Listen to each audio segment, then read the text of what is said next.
Okey geng, kami nak madah dengan kita orang kod rahsia pada kunci kereta kita orang.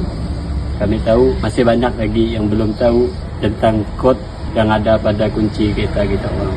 Sekiranya kod kunci tu hilang ataupun kedua-dua kunci tu hilang, macam ni cara kita orang mau mula. Adakah kita orang nukar baru, adakah kita orang pergi ke kedai ataupun kita orang ada pergi ke kedua center untuk mula kunci tu.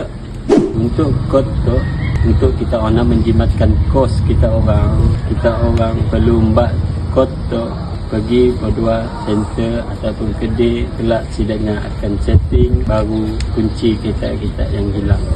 Sekiranya kunci kereta kita semua tu hilang, kod seda, kunci seda, dua-dua seda, spare pun seda, kereta kita orang akan mengalami sikit kesusahannya. Tidak kedua ataupun kedai akan setting baru kita orang pun sistem remote ataupun kod. Setidaknya akan ubah semua sistem-sistem ada dalam kereta kita orang. Jadi geng, simpan dalam data bagus-bagus kod kecil tu. Jangan kita orang nanggai kod kecil si berguna. Ada gunanya di hari kelak.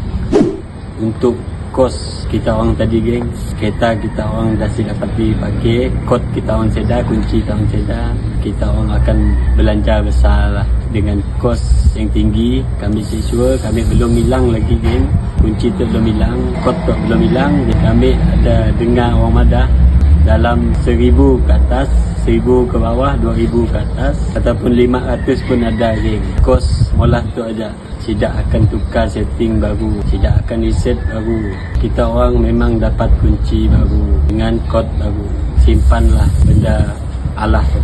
Jaga baik-baik macam kita jaga IC kita. Mun orang tahu IC kita, semua data kita orang tahu lah. Macam tu juga kunci.